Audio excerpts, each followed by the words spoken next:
তাদের নির্বাচনী প্রস্তুতি সেটা যেভাবে তাদের নেওয়া দরকার তারা যথাযথভাবে প্রস্তুতি নিচ্ছেন। তাদের কিছুটা এখনো কনসার্ন আইন শৃঙ্খলা বিষয়ে, তবে তারা মনে করেন এবং আমরাও মনে করি যে দেশে এখন পুলিশের যে ভূমিকা সেই ভূমিকা অপেক্ষাকৃত দুর্বল হয়েছে। এটা আমরা সবাই জানি কেন হয়েছে। এর আগের যে সরকার ছিল তারা তাদেরকে এমনভাবেই ব্যবহার করেছে যে তারা নিজেরাই তাদের আচরণের জন্য লজ্জিত এবং তারা সেই জন্যই এই দুর্বলতা। কিন্তু এটা কাটিয়ে ওঠার চেষ্টা চলছে। নির্বাচন আরও কয়েক মাস দেরি আছে, কাজে এই সময়ের মধ্যে এটারও কিছু পরিবর্তন হবে। আর একটা হলো সেনাবাহিনী এখন আইন শৃঙ্খলা রক্ষার কাজে সহযোগিতা করছে।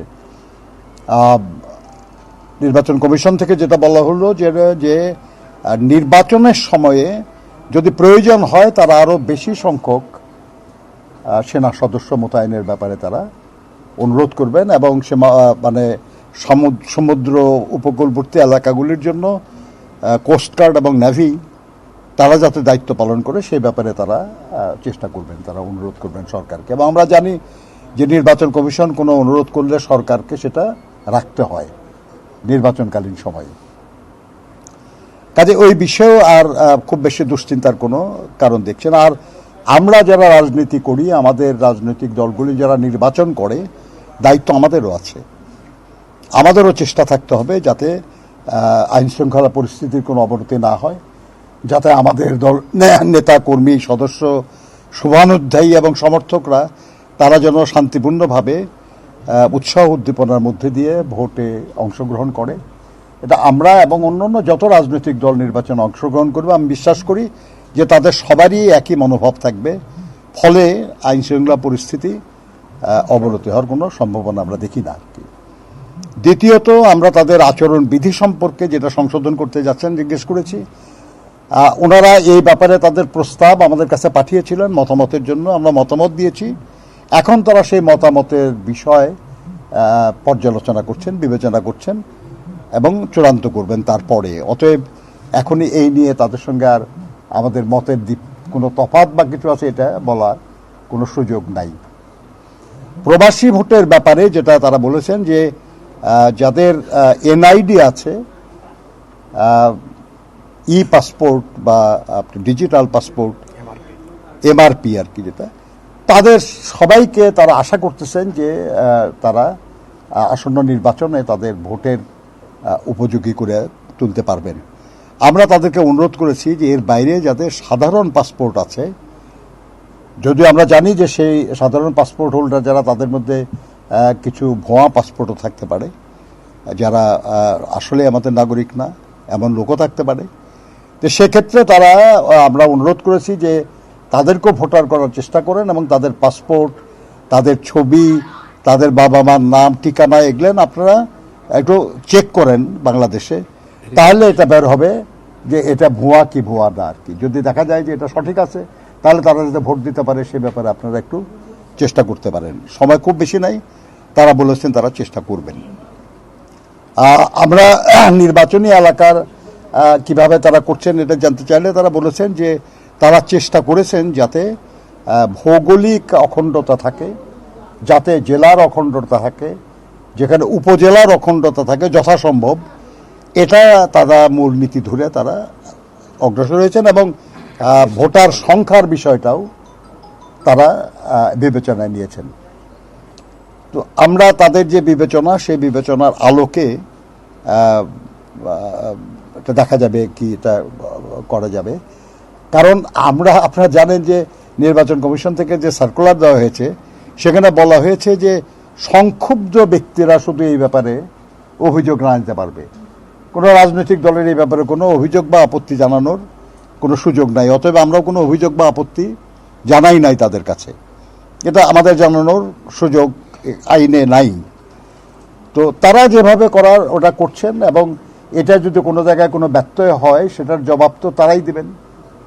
আমাদের দলের নেতাকর্মীরা যারা তাদের আসনের ব্যাপারে কোনো অভিযোগ আছে তারা সেটা নিয়ে অভিযোগ দায়ের করেছেন এবং সম্ভবত কাল পরশু তারা এটার শুনানি শুরু করবেন এবং শুনানিতে তারা সবাই থাকবেন যারাই অভিযোগ করেছেন, এবং তাদের সেই আলোচনা শেষে, শুনানি শেষে সিদ্ধান্ত হবে। তো আমার মনে হয় এই যতটুকু সংক্ষেপে বললাম আপনাদের, আরপিও নিয়ে কোনো কথা আপনারা বলেছেন কিনা? আপনাদের রিজার্ভেশন আরপিওর নতুন কোনো পরিবর্তনের কোনো কিছু হলে তো ওনারা আমাদেরকে জানালে আমরা আমাদের মতামত দেই, সবাই দেয় মতামত, এবং সব মতামতগুলি বিবেচনা করে তারা আর একটা ড্রাফট করে, এবং সেটা ল মিনিস্ট্রির ভেটিং হয়, তারপরে মন্ত্রিসভায় যায়, এখন উপদেষ্টা পরিষদের সবাই সিদ্ধান্ত হয়।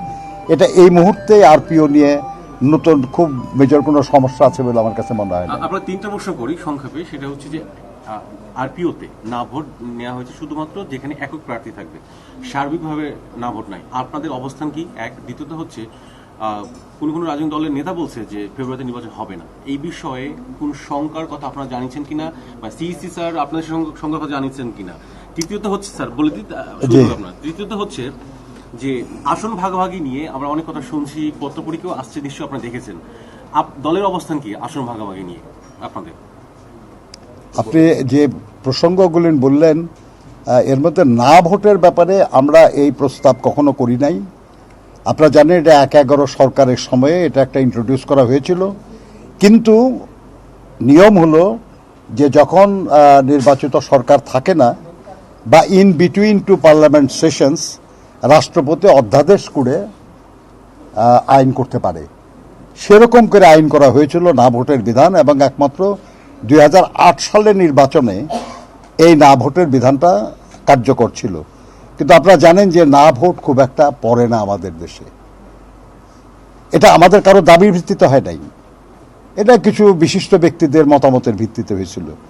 এবং আপনারা জানেন যে এরপরে ২০০৯ যারা দায়িত্ব নিলেন, তারা ১ মাসের মধ্যে ওই অধ্যাদেশগুলি অনুমোদন করার কথা ছিল, তারা অনুমোদন করতে যায় এই না ভোটের বিধানটা তারা অনুমোদন করেন নাই, ফলে এটা আইনে পরিণত হয় নাই।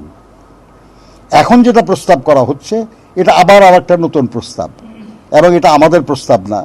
তা যারা প্রস্তাব করেছেন এই ব্যাপারে তাদের যদি জিজ্ঞাসা করেন তাহলে ভালো হয়। আপনাদের আপত্তি আছে কিনা? আমরা তো বিষয়টা বিবেচনায় আসি না এখন আমাদের কাছে। যদি নির্বাচন কমিশন এই ব্যাপারে কোনো পরিবর্তন করতে চায় আরপিওতে, তারা আমাদেরকে জানালে আমরা আমাদের দলে আলোচনা করে মতামত দেব। এটা আপনার ব্যক্তিগত মতামত আমি দিতে পারবো না।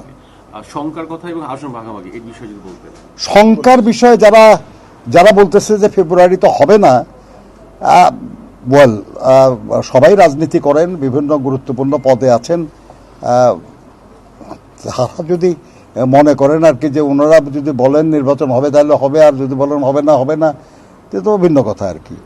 কিন্তু আমরা তো যতটুকু জানি যে প্রধান বা উপদেষ্টা মহোদয় বলেছেন নির্বাচন হবে, নির্বাচন কমিশন প্রস্তুতি নিচ্ছে। তারপরে কিসের ভিত্তিতে, কোন ক্ষমতার বলে উনি বললেন, এটা এ ব্যাপারে বোধহয় তাকে জিজ্ঞেস করলে ভালো হয়। আমার মনে হয় তাকে জিজ্ঞেস করলে ভালো হবে। আসন ভাগাভাগির বিষয়ে কোনো আলোচনা আমাদের দলে এখনো হয় নাই। আপনি জানেন যে আমাদের দলের ভারপ্রাপ্ত চেয়ারম্যান বলেছিলেন যে যারা আমরা যুগপৎ আন্দোলনে একসাথে কাজ করেছি, তারা আমরা সবাই মিলে একসাথে থাকব, এবং রাষ্ট্র পরিচালনার দায়িত্ব পেলে আমরা একসাথে সেই দায়িত্ব পালন করব।